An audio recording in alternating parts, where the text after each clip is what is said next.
사회 초년생부터 저희는 그런 생각을 해요. 이 단계에서 이렇게 하고 저 단계에서 저렇게 해서 나는 무언가 새로운 것들을 해야지. 그리고 어차피 직장생활 60세, 65세까지 하고 나서 내 거 해야 되잖아.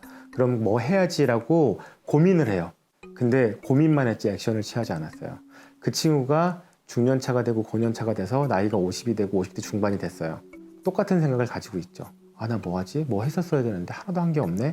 20년 동안 고민만 했지 도대체 해놓은 건 하나도 없이 회사를 그만두게 되는 거죠. 그럼 그만둘 때 대부분 이런 생각을 해요. 내가 회사를 위해서 얼마나 충성을 다했는데, 내가 젊은 시절 다 바쳐서 회사를 위해서 얼마나 충성을 다했는데 고작 나한테 이거 몇 푼 주면서 퇴직금이라고 주고 나 이렇게 쫓겨내는 거야? 나 왜 이렇게 왜 이래? 라고 억울함을 가져요. 억울할 필요 없어요. 내가 안 한 거죠. 그래서 정말 똑똑한 사람은 사실은 초년차부터 뭔가 나의 전문성을 키우는 작업들을 진행이 돼요. 직장은 돈벌이의 수단이긴 하지만 나의 성장을 위한 학교이기도 해요. 직접 경험하잖아요. 보고서 작성하시잖아요. 그리고 프로젝트 맡으면 프로젝트 운영해 보잖아요. 내 삶에 운영할 수 있는 프로젝트의 방식과 방향과 이런 노하우들을 이미 난 습득했어요. 문제는 회사를 위해서는 적용했지만 나를 위해 적용하지 않은 경우가 많다는 거예요. 나는 1인 기업이에요. 내가 회사를 들어가는 순간 나는 1인 기업이고요. 그 1인 기업을 20년짜리, 30년짜리 기업을 키워나가기 위해서 직장에서 하는 여러 가지 일들을 내 걸로 만들고요. 내 걸로 환원시켜야 돼요. 그럼 내가 성장하는 거죠. 그래서 직장은 어떤 의미에서는 나의 성장을 위한 학교가 돼야 되는 거고, 학교에서 일을 배우면서 돈도 받아요. 그래서 거기서 차근차근 일도 배우고요. 관리도 배우고요. 관계도 만들어요. 그러면 그런 작업들이 하나하나 진행되다 보면 다음 스텝에 내가 뭐를 할지에 대한 방향들이 잡히고요. 그런 기반을 닦아요.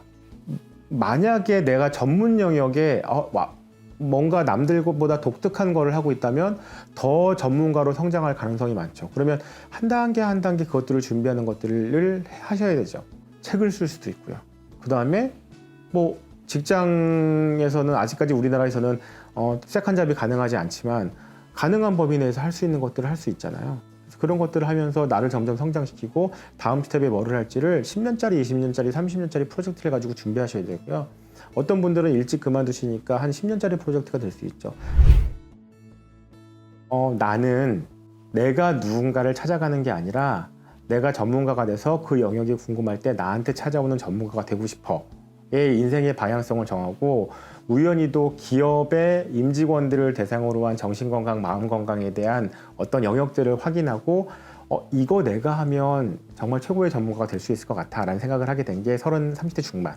그래서 30대 중반부터 한 10년 동안 해왔던 다양한 일들이 그 전 20년에 한 것보다 더 많은, 더 빠르게 성취할 수 있는 계기가 됐던 게 방향성이 확실했으니. 그래서 박사학위를 하게 됐고요. 그리고 박사학위를 졸업하면서 좀 대기업에 들어가서 대기업의 임직원들을 경험해야겠다. 오래 할 생각 없었어요. 한 2, 3년 정도 있다가 키워드만 가지고 오려고 생각했는데 일이 너무 재밌었던 거죠. 그래서 일을 하다 보니까 다양한 경험들을 하게 되고 제가 여태까지 몰랐던 마케팅을 알게 되고, 그러니까 키워드를 점점 얻는 거죠. 제가 차이 역량이라는 얘기를 자주 하는데 전문가가 되더라도 그 전문가는 전문가 집단 안에 되면 일반인이 되는 거죠. 그럼 나는 어떤 차별화가 있는 전문가인가라고 했을 때 저는 심리를 전공했고 상담을 전공한 사람이 마케팅에 관심을 갖기 시작했고요. 상담을 어떻게 마케팅할 것인가, 시장을 어떻게 분석할 것인가 이런 걸 했고요. 그러다가 그냥 그게 재밌어서 열심히 일하다 보니까 어느 순간 상담실을 운영하고 마음건강을 뭔가 업무를 진행하는 거에서 전략을 짜는 일을 또 해보게 된 거죠. 그래서 큰 그룹 전체의 임직원들을 대상으로 마음건강 전략, 임직원들이 정서적으로 건강할 수 있도록 뭐를 해야 되지? 어떤 전략을 만들어야 되지? 상담실을 만들 건데 상담실은 어떤 방향으로 어떻게 끌어가야 되지? 이런 전략을 짜게 된 거죠. 이 방향들이 제가 하는 선상에 다 놓여 있었던 거죠. 왜? 저는 전문성이라는 게 하나 있었잖아요. 심리, 상담, 교육. 이 꼭지를 가지고 직장인들을 행복하고 직장인들을 정신적으로 건강하게 만드는 어떤 베이스를 만들고 싶다라는 키워드가 확실했기 때문에 그 방향성이 저한테는 큰 도움이 됐고요. 회사에 상담실을 만들고 상담실을 운영하고 그걸 마케팅하는 작업에서 마음건강 전략이라는 일들을 짜게 됐고 거기서 많은 인맥들을 형성하게 됐죠. 어느 순간 이제 나갈 때가 됐구나라고 결정을 했어요. 일을 하다 보면 아이템들이 보이기 시작하고요. 내가 몰랐던 아이디어를 정말로 다른 데서 가져올 수 있어요. 그래서 직장인들끼리 동료들끼리 하루 뭐 일주일에 두세 번씩 만나서 술 먹으면서 누구 뒷담화 까고 회사 일 하지 말자고요. 그 시간과 그 에너지가 있으면 새로운 사람을 만나세요. 정말 내 분야와 다른 사람을 한번 만나보세요. 그리고 내 전문 영역에 관심이 가지면 그 커뮤니티를 하나 만드셔서 그 커뮤니티를 운영하세요. 그냥 직장인들끼리 동료들끼리 3, 4, 5 모여서 술 한잔 마시면서 누구 뒷담화 하는 건 한 달에 두세 번 정도, 나머지 시간에는 여러분 시간으로 환원해서 만들어가는 작업들을 해야 될 거고요. 그 다음에 직장도 이제는 점점 변하기 시작할 거예요. 그래서 개인을 동기화시키지 않으면 조직 문화, 회사는 더 이상 경영 위기에 들어갈 수밖에 없어요. 왜? 이제는 똑똑하잖아요. MZ세대 이야기하면서 다양한 키워드를 얘기했는데 자기의 개발, 자기가 어떤 방향을 가지고 자기의 성장을 하는 거가 삶의 가장 중요한 이슈 중에 하나예요.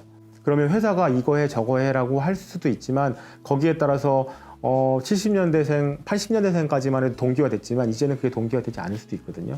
그럼 회사의 조직 문화와 회사의 경영 방침은 어떻게 바뀌어야 되는 것까지도 이젠 심각하게 고민할 때가 된 거죠.